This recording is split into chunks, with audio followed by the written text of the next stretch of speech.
ओम शांति। सभी को अपनी अपनी सीट मिल गई है। आज हम आपको एक दूसरी सीट देंगे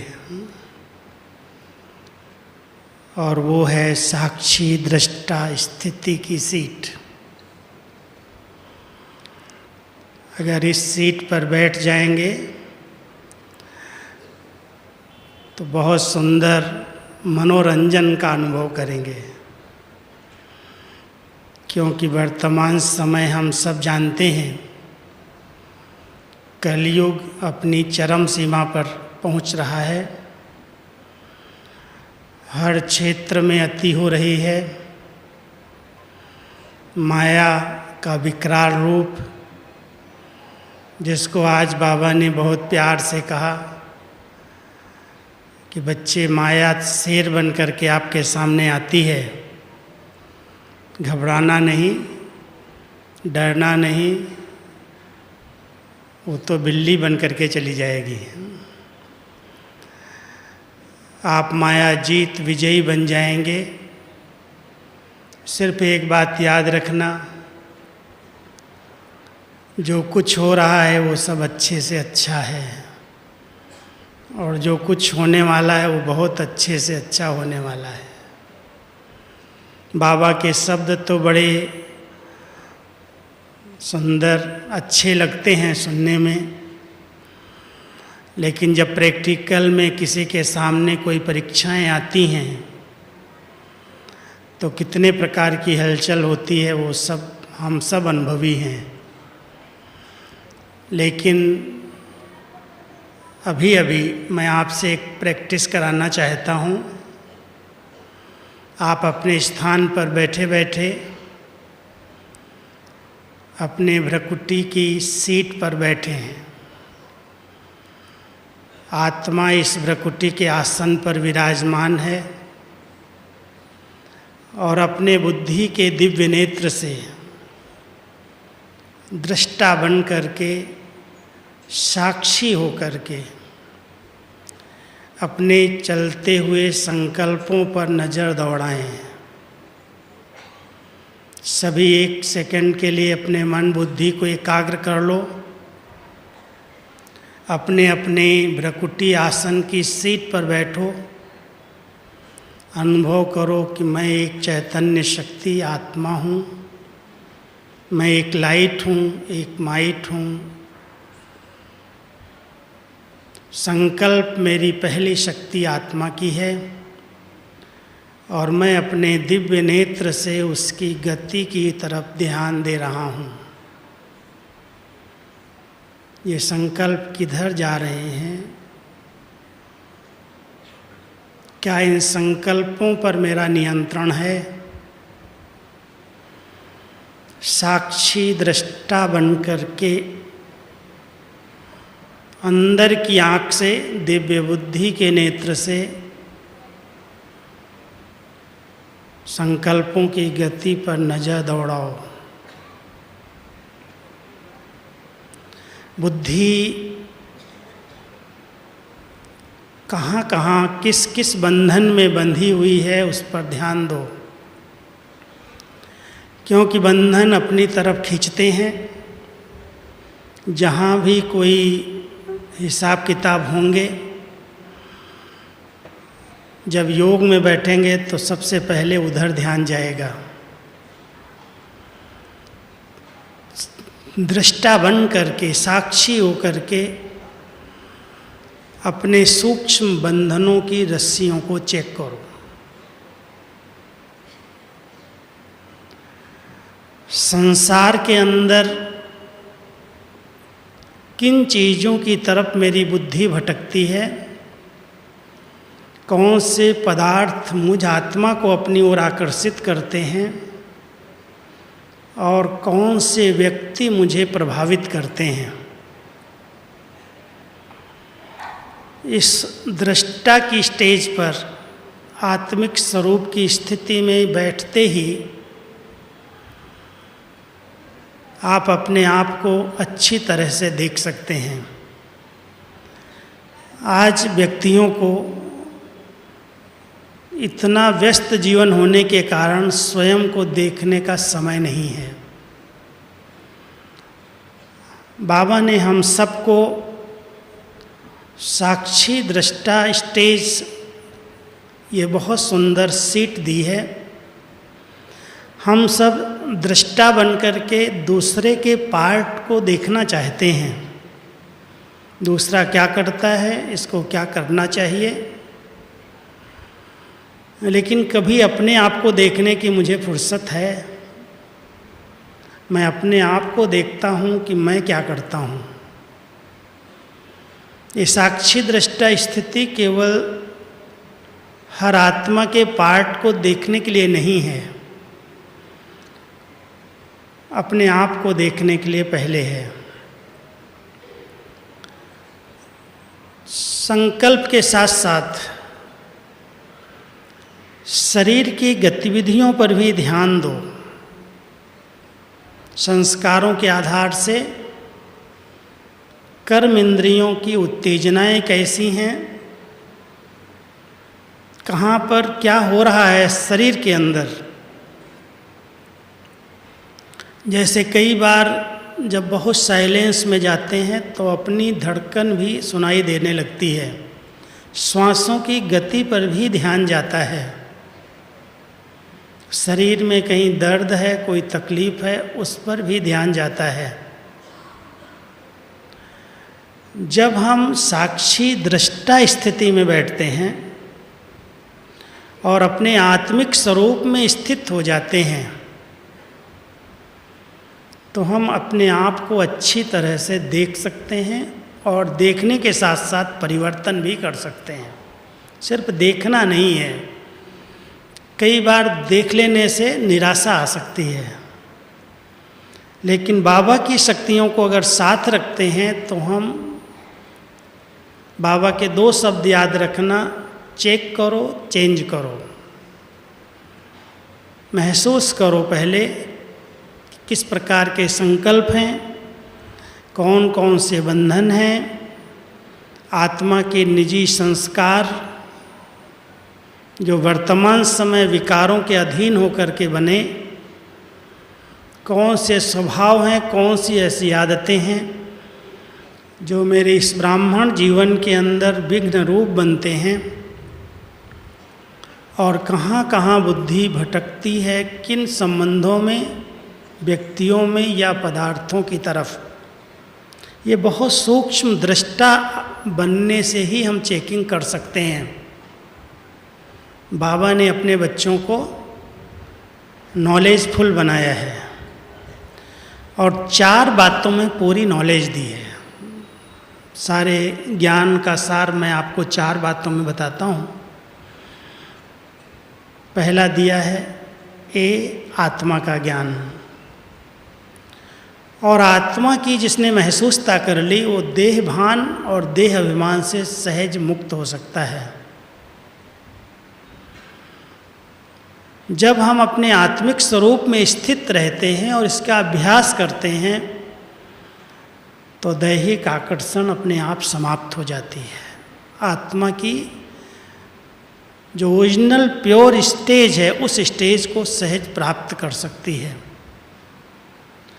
दूसरा ज्ञान बाबा ने बाबा का अपना परिचय दिया, परमात्मा का परिचय मिला, और जब हम बाबा को यथार्थ रीति से पहचान लेते, उसके साथ संबंध जुट जाता है तो बाबा की शक्तियाँ अपने आप मुझ आत्मा को मदद करती हैं।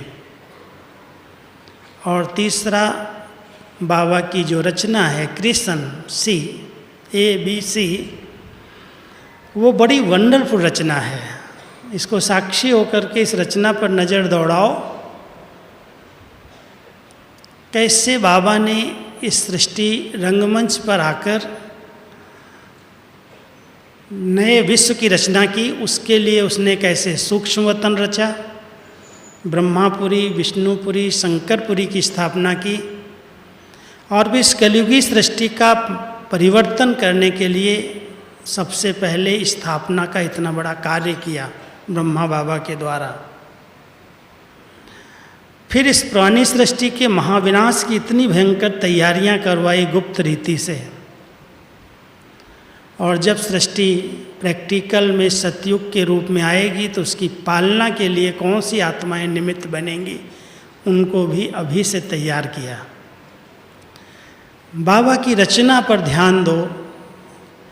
कहते हैं जिसकी रचना इतनी सुंदर वो कितना सुंदर होगा। तो बाबा की रचना पर अगर ध्यान देंगे तो बहुत खुश रहेंगे, मनोरंजन का अनुभव करेंगे कि ऐसी सुंदर रचना भगवान ने रची है। और चौथा डी, ड्रामा, बहुत सुंदर नाटक। नाटक शब्द बड़ा अच्छा है, इसके शब्दों में जाएंगे, ना अटक, कहीं अटकना नहीं। सीन देखो, हर आत्मा के पार्ट को देखो, अपने भी पार्ट को देखो, और जो भी कुछ चल रहा है अच्छा या बुरा, अच्छाई में तो खुशी होती है, अनुभव होता है, मनोरंजन लगता है, और थोड़ा भी कोई ऐसी सीन आ जाती है तो उसमें मुरझा जाते हैं, दुख का अनुभव होता है, परेशान हो जाते हैं, अनेक प्रश्नों में उलझ जाते हैं। लेकिन साक्षी दृष्टा स्थिति में रहने वाली नॉलेजफुल आत्माएं, जिनके पास ये चारों बातों का ज्ञान स्पष्ट है, उन आत्माओं की स्थिति क्या होगी, विचार करना और प्रैक्टिकल करके देखना। ये बेहद का नाटक, और इस नाटक के अंदर हर आत्मा का अपना अपना विशेष पार्ट, और एक का पार्ट दूसरे से मिल ही नहीं सकता। कोई कितना भी मिलाना चाहे लेकिन मिलेगा नहीं।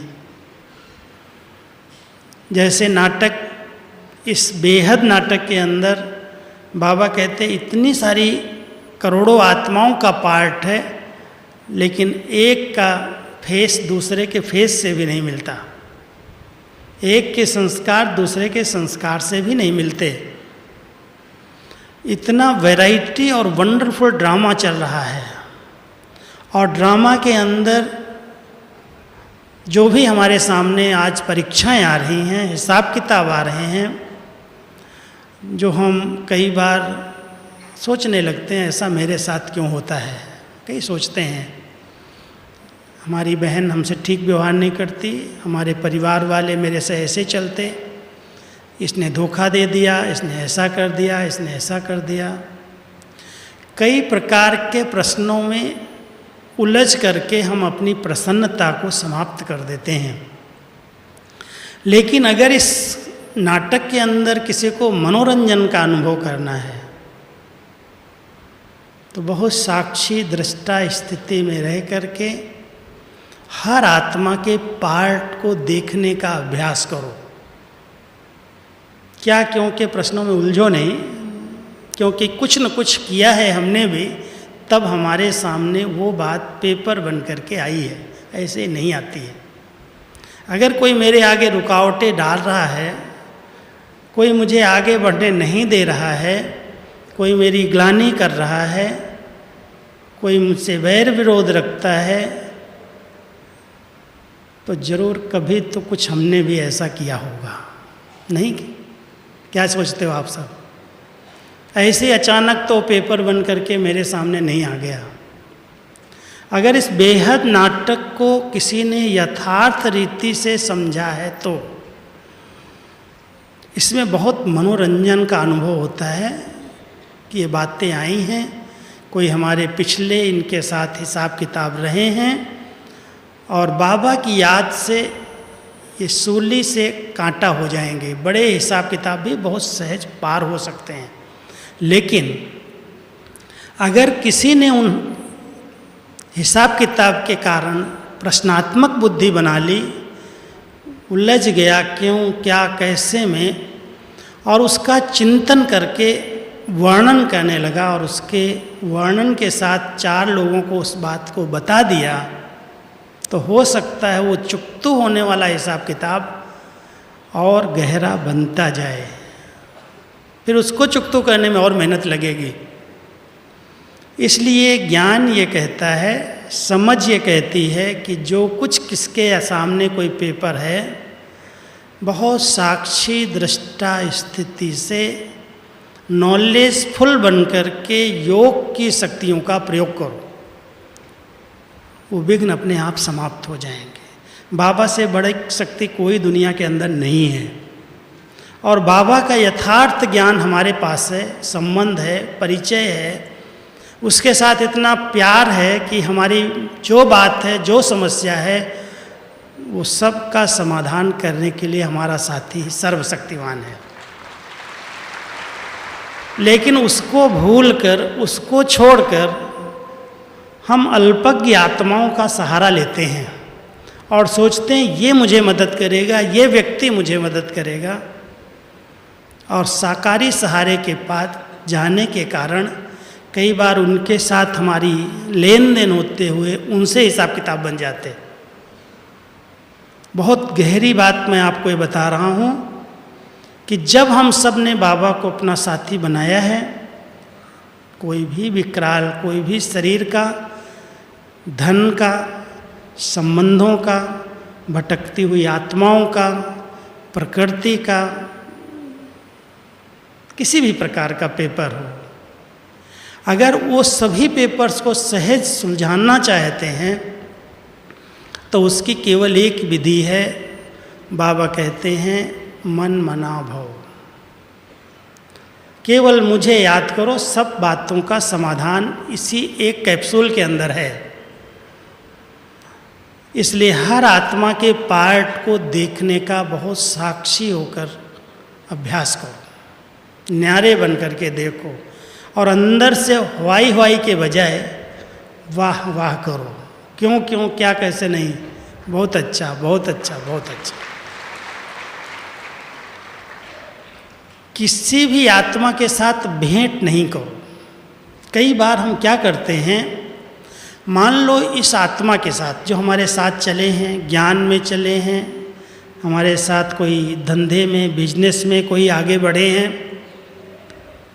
हम सोचते हैं इसके साथ ऐसा हो गया, मेरे साथ भी हो सकता है।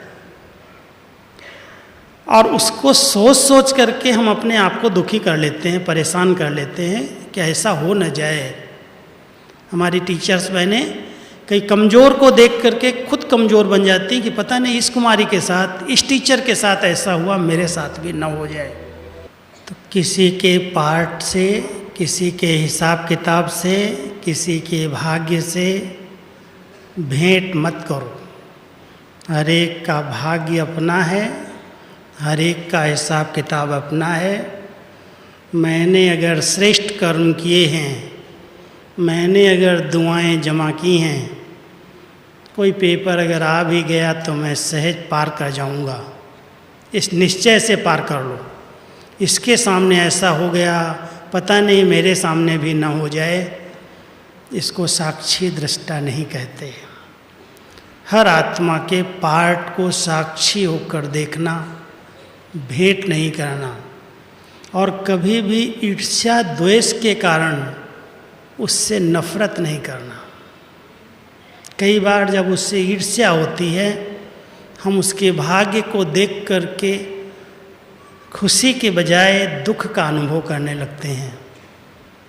फीलिंग्स आती हैं कि ऐसा इसका कैसे भाग्य बन गया, कैसे आगे बढ़ गया, इसने क्या किया ऐसा, और जल करके अपने आप की खुशी को गुम कर देते। उसने अगर ऐसा भाग्य बनाया है, ऐसी तकदीर उसको मिली है, तो ज़रूर उसके पीछे उसका कुछ तो पुरुषार्थ है, कुछ तो किया है, चाहे इस जन्म में किया, चाहे पिछले जन्मों में किया हो। इसलिए किसी से भी ईर्ष्या, द्वेष, नफरत की भावना नहीं रखना। अगर साक्षी दृष्टा हैं तो किसी से भी भेंट नहीं करो, किसी से भी नफरत और ईर्ष्या द्वेष नहीं रखो। और साक्षी दृष्टा तभी बना जा सकता है जब हमारी इच्छाएं सीमित हों। अगर इच्छाओं का विस्तार है तो इच्छाएं हमेशा झुकने के लिए मजबूर कर देती हैं। स्लोगन है हम सबका, जहाँ कामनाएं हैं वहाँ सामना नहीं किया जा सकता। हम किसी के भी पार्ट को देख कर के परेशान तब होते हैं, दुखी तब होते हैं जब उसके प्रति हमारी कुछ कामनाएं हैं, इच्छाएं हैं। इसलिए इच्छाएं कम कर दो तो ये समस्याएं कम हो जाएंगी। साक्षी दृष्टा तभी बना जा सकता है जब इच्छा मात्रम अविद्या की स्टेज हो। मुझे किसी से कुछ नहीं चाहिए। इस आत्मा का अपना भाग्य, इस आत्मा का अपना पार्ट है। और साक्षी दृष्टा बनना माना ये नहीं किनारा कर लो। कई लोग किनारा कर लेते, छोड़ो ना इससे, तो साक्षी हो जाओ। उसको साक्षी नहीं कहा जाता है। जिनके साथ पार्ट है बजाओ अच्छी तरह से, लेकिन आत्मिक स्वरूप की स्थिति में न्यारा बन करके। न्यारा बनो लेकिन किनारा नहीं करो, कमल फूल के समान रहो, रहते हुए भी लिप्त न हो, प्रभाव में ना आए। कोई तो कुछ कहेगा, कोई कुछ कहेगा, कोई कुछ कहेगा। कहने वालों के ऊपर तो आजकल लगाम है ही नहीं, क्या क्या बोल देते हैं। कई आत्माएं इतना ऐसे शब्दों का प्रयोग कर लेती हैं जो उसका उमंग तो खत्म हो लेकिन दिल टूट जाए। इसलिए ऐसे जो पाप आत्मा कर रही हैं उनके प्रति भी शुभ चिंतक बनो, साक्षी होकर के योग का दान दो कि इनका भी परिवर्तन हो जाए। अंतिम घड़ियों के बीच में भी कई आत्माएं इस बात को महसूस नहीं कर पाती कि परमात्मा हम सबको क्या कह रहा है और हम क्या कर रहे हैं। बाबा कहता है बच्चे दुख दोगे तो दुखी होके मरोगे, यहाँ तक के शब्द हैं। और हमारे ऐसे कोई कर्म हो, ऐसे कोई बोल हो, ऐसी कोई एक्टिविटी हो जो उनको दुख पहुँच रहा हो, परेशानी का अनुभव हो रहा हो, तो हमारी क्या गति होगी। इसलिए साक्षी दृष्टा बन करके अगर कोई ऐसा मेरे साथ कर भी रहा है तो उसको बहुत शुभ चिंतक वृत्ति से योगदान दो, बहस नहीं करो। बहस के कारण आपका भी हिसाब किताब बन जाएगा। बाबा ने हम सबको कुछ बातों का अटेंशन खिंचवाया है। अगर उस दृश्यों में हम मनोरंजन का अनुभव करते हैं तो सबसे पहला अटेंशन, मुझे किसी भी बात में प्रश्न नहीं उठाने हैं। जो सीन आई है उसको बहुत सहज रीति से हंसते हंसते पार करना है। जहाँ क्वेश्चन उठते हैं, प्रश्न उठते हैं, प्रसन्न चित्त स्थिति बन जाती है, वहाँ प्रसन्नता गायब हो जाती है। इसलिए प्रश्न न उठें, क्यों किया, कैसे किया, ऐसा क्यों करता है, क्यों, क्या, कैसे, कब, कहाँ, ये सब व्यर्थ संकल्पों की क्यों है। हम सब इन प्रश्नों की बजाय बाबा ने हमें सिर्फ यही कहा है, बच्चे ये टेढ़े मार्क को, क्वेश्चन मार्क को मत लगाओ, फुल स्टॉप लगाना सीख जाओ। साक्षी दृष्टा में स्थिति में रहने वाली आत्मिक स्वरूप की सीट पर विराजमान आत्मा हर दृश्य को देख करके संकल्पों में फुल स्टॉप लगा देती है, उलझती नहीं है, क्यों, क्या, कैसे के प्रश्नों में नहीं जाती। और साक्षी दृष्टा स्टेज बनाने के लिए दो बातें टॉप की हैं। टॉप की स्टेज है, जैसे कोई टॉप के ऊंचे स्थान पर चला जाता है। मान लो आप शहर के अंदर, आजकल शहरों में, विदेशों में जब हम लोग जाते हैं तो कहते हैं पूरे विदेश का आपको हम दर्शन कराएंगे एक टॉप की चोटी पर ले जा कर के। ऐसे ऐसे टावर्स बना देते हैं शहर में, 25 मंजिल, 30 मंजिल, 40 मंजिल, जैसे अमेरिका में 80 मंजिल पर ले जाते हैं। दुबई के अंदर भी इससे भी बड़ी मंजिल बनाई है। उस टॉप की स्थिति पर जाने से नीचे की सब चीज़ें बहुत छोटी छोटी दिखाई देती हैं। क्या हम सब अपनी ऊंची स्थिति में स्थित होकर के, जो बाबा ने हमें दो स्टेज बताई हैं टॉप की, वो है, एक है फरिश्ता स्टेज और दूसरी है निराकारी स्टेज। जितना जिस आत्मा ने अपनी उस लाइट की स्टेज का, फरिश्ता स्टेज का अनुभव किया, सूक्ष्म वतनवासी बन करके ऊपर से दृश्य देखता, निराकारी स्टेज में स्थित होकर के नीचे के दृश्य देखता, उसको लगता है ये कोई बड़ी बात नहीं है, आई है ख़त्म हो जाएगी, तो खेल खिलौने हैं। जैसे बाबा को सब यही दिखाई देता है, ये बच्चे क्या कर रहे हैं, ये तो सब खेल कर रहे हैं, खिलौने हैं। आप भी अगर ऊंची स्टेज पर स्थित हो जाओ तो ऊंची स्टेज ही साक्षी दृष्टा की स्टेज है, और सब बातें, सब चीज़ें, सब हिसाब किताब ऐसे लगते हैं बहुत छोटे हैं, आए हैं, ख़त्म हो जाएंगे। सोच सोच करके बड़ा नहीं बनाओ। तीसरी बात है, जहाँ भी बुद्धि का विस्तार है, इस बात पर ध्यान देना। हम लोग इस बात को भूल चुके हैं कि अब हमको वापस जाना है। कई चीज़ों के विस्तार को बढ़ाते जा रहे हैं, फंसते जा रहे हैं, चाहे सेवाओं का ही विस्तार क्यों न हो। कई हिसाब किताब के विस्तार बनते जा रहे हैं, फैलते जा रहे हैं। अगर हम सब साक्षी दृष्टा स्थिति बनाना चाहते हैं तो विस्तार को सार में समेटने का अभ्यास करो। देखते हुए भी नहीं देखना है। जो ऐसी नेगेटिव बातें सुनाई दिखाई देती हैं उनका चिंतन और वर्णन तो करना ही नहीं है। जो कर रहा है, बहुत अच्छा स्लोगन है, जो करेगा वो पाएगा, छूटेगा नहीं कोई भी। मुझे उनके बातों में जाने की ज़रूरत नहीं है, वो जाने, उसके साथ कर्म जाने और बाबा जाने। इसलिए हम सब अपनी स्थिति को अगर सचमुच मनोरंजन की स्थिति में बदलना चाहते हैं, मनोरंजन का अनुभव करना चाहते हैं, तो सबके पार्ट को ऐसे ही देखो और बहुत अंदर से वाह बाबा वाह, क्या इनको पार्ट दिया है, ये भी अच्छा पार्ट बजा रहे हैं, वाह वाह करते चलो। 4 बातों को और ध्यान देना, क्योंकि वर्तमान समय कहीं न कहीं आत्माएं किसी न किसी के प्रभाव, दबाव, लगाव और झुकाव में आ जाती है।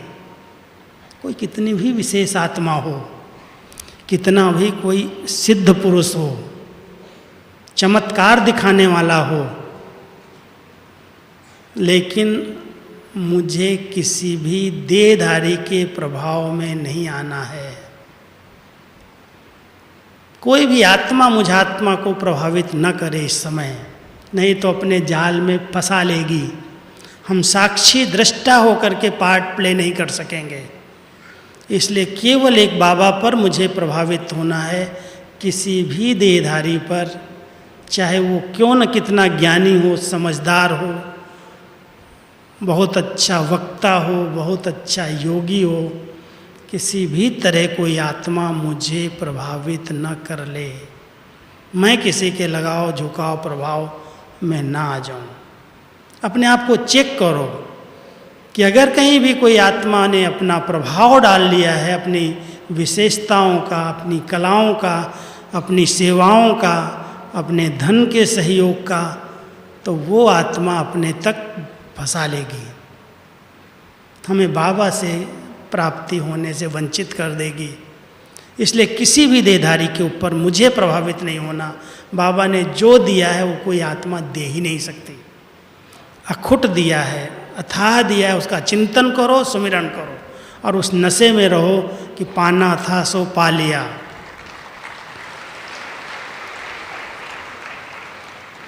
और ड्रामा के अंदर बेहद की भावना ये है, सब अपने हैं और मैं सबका हूँ।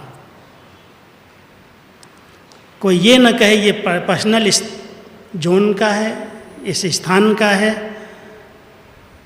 इस बहन का भाई है। कोई हद के अंदर हमें बांध न दे। हम सब के हैं, सब हमारे हैं। जब बेहद की भावनाएं बन जाती, जैसे आज हमारी दादी जी, प्रकाश मणि दादी को जिन्होंने देखा है, अनुभव किया है, कभी भी उन्होंने ये नहीं कहा ये जोन मेरा है, ये जोन तेरा है, ये सेंटर मेरा है, ये सेंटर तेरा है। बेहद की भावनाएं, चाहे देश आया चाहे विदेश आया, सब बाबा के बच्चे मेरे हैं और सबकी मैं हूँ। कभी भी पक्षपात की भावना नहीं दिखाई दी। आज थोड़ा सा भी कोई आता है जोन, मैं इसका हूँ, मेरा ये जोन है, मेरा ये प्रांत है। प्रांत भेद, जाति भेद, धर्म भेद, क्या क्या भेद आत्माओं उसमें फंसी हुई हैं। हम सब एक घर के वासी हैं, एक परिवार के हैं, एक वृत्ति है, हम सब एक वृत्ता हैं। इसलिए परिवार के अंदर कोई ये न कहे इन्होंने इस लिमिटेशन के अंदर बंधे हुए हैं। बहुत बेहद की भावनाएं रखो, कोई हद के स्थान के साथ भी बंध नहीं जाना। कहेंगे आप लोगों को कि देखना आप हमारे स्टूडेंट हैं, हमारी एरिया के अंदर हैं, इसके सेंटर पर नहीं जाना, इधर नहीं जाना, इधर रुकावट डालने का प्रयास करते हैं कई लोग। ये बहुत बड़ा बंधन है मुझ आत्मा को। ठीक है, जहाँ पर हमारी पालना हुई है, जहाँ से हमें कुछ प्राप्तियाँ हो रही हैं, वहाँ हमें सहयोग देना है, मदद करनी है, लेकिन किसी के साथ किसी स्थान से बंधना नहीं है। बाबा बैठा, बाबा का बेहद घर है और हम सब बाबा के बच्चे बेहद के हैं। बेहद की बुद्धि, विशाल बुद्धि होनी चाहिए। इसलिए अगर हम सब साक्षी दृष्टा स्थिति बनाना चाहते हैं और साक्षी दृष्टा स्थिति के साथ साथ हम मनोरंजन का अनुभव करना चाहते हैं, कहीं रंज न हो जाए, कहीं दुखी न हो जाए, कहीं उलझ न जाए, कहीं परेशानी ना आए, क्योंकि हिसाब किताब तो हर एक के सामने आ रहे हैं। जो छिपे हुए हैं, जो रहे हुए हैं, इस कलयुग के अंत में वो सब बाहर आने हैं। कोई भी आत्मा इन हिसाब किताब के साथ तो जाएगी नहीं। कोई को भोगना पड़ेगी शरीर के द्वारा, कोई की मानसिक पीड़ाएं हम देख रहे हैं, कोई की शारीरिक पीड़ाएं देख रहे हैं, कोई की किस प्रकार की भोगनाएं अचानक निकलती हैं और अचानक के पीछे लोग इतने डिस्टर्ब हो जाते हैं। क्या प्रश्न उठाते हैं, मेरे साथ ही ऐसा क्यों होता है, मेरे आगे ही विघ्न क्यों आते हैं, मेरे को ही इतनी बीमारियां क्यों हैं, क्यों क्या के अंदर उलझ जाते हैं। आई है बहुत प्यार से, जैसे किसी के आगे अगर स्कूल में भी पेपर आ जाए बच्चे के आगे, परीक्षा का समय, और पेपर देख करके वो कहने लगे ये पेपर किसने निकाला, ये तो कभी पढ़ाया ही नहीं गया, ये तो ठीक पेपर नहीं है, तो पास होगा क्या?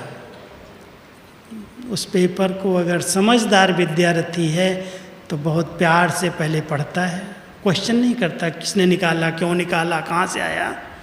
पढ़ करके जो उसको लगता है कि ये मुझे याद है, इसका उत्तर मैं दे सकता हूँ, पहले उसको लिख डालता है, कम से कम उसके मार्क्स तो जमा हो जाएं।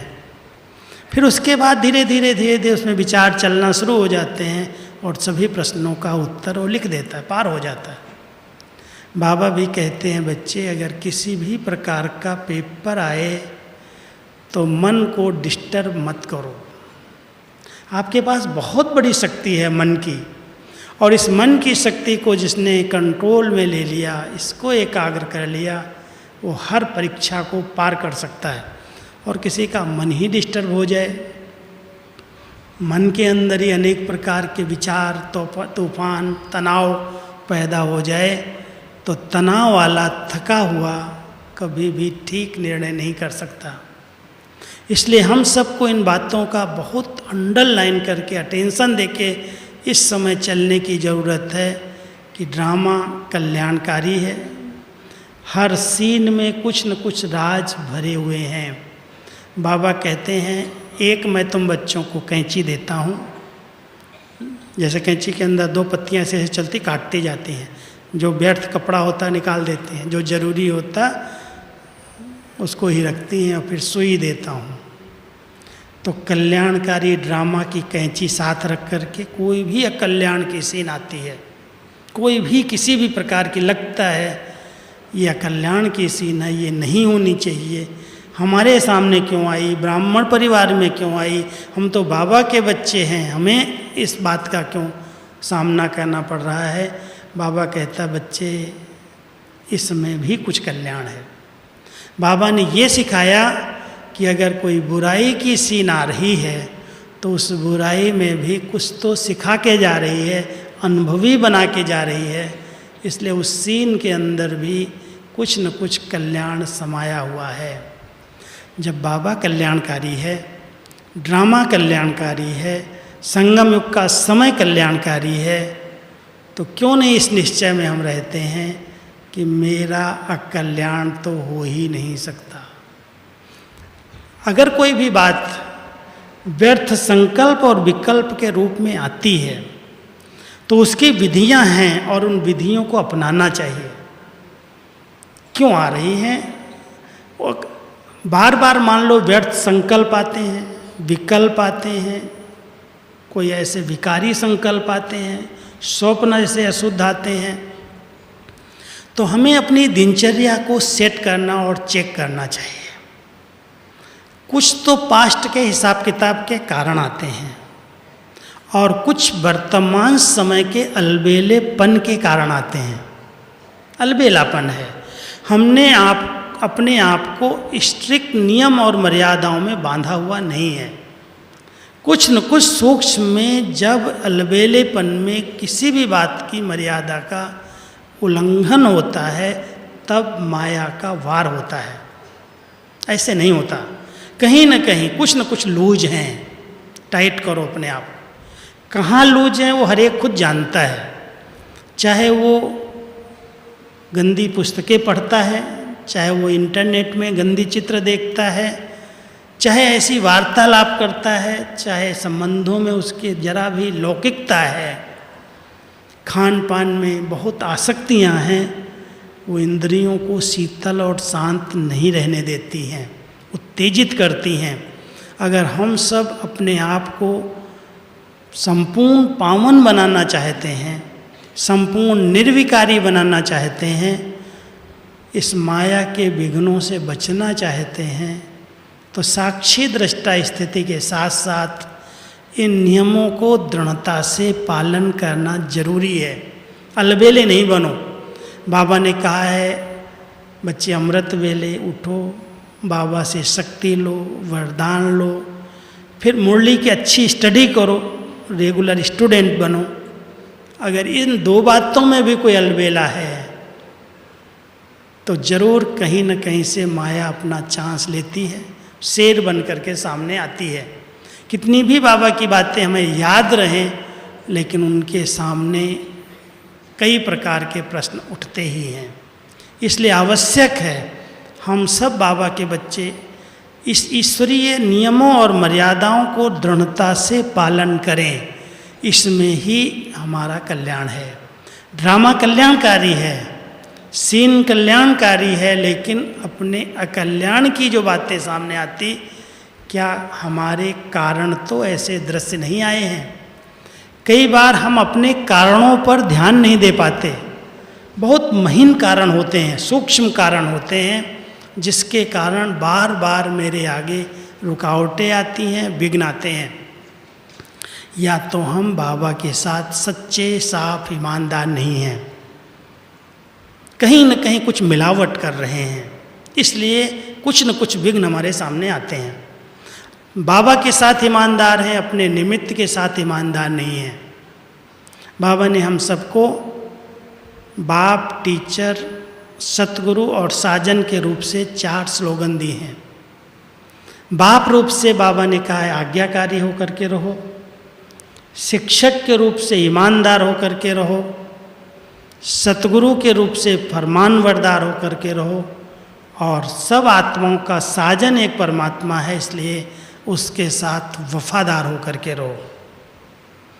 अगर चारों में से किसी एक की कमी है, अगर हम बाबा की आज्ञाओं को कहते हैं तेरी आज्ञा सिर माथे, अगर आज्ञाओं में श्रीमत में जरा भी मनमत परमत मिक्स कर देते हैं तो अनेक प्रकार के विघ्नों का आना शुरू हो जाता है। अगर हम टीचर के साथ ईमानदार नहीं हैं, जब तक जीना है पढ़ना है।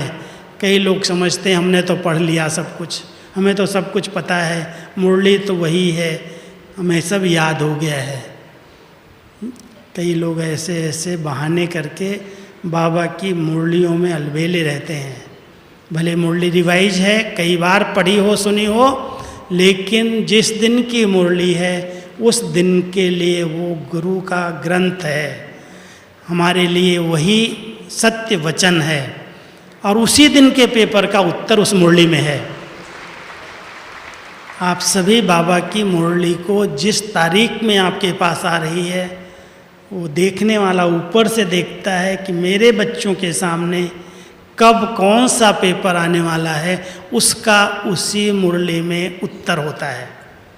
आप सब ध्यान देंगे, इसलिए कोई भी ये अलबेला नहीं कर रहा कि हम तो पुरानी मुरलियाँ पढ़ लेते हैं, अच्छा आज की कल पढ़ ली तो क्या हर्जा है।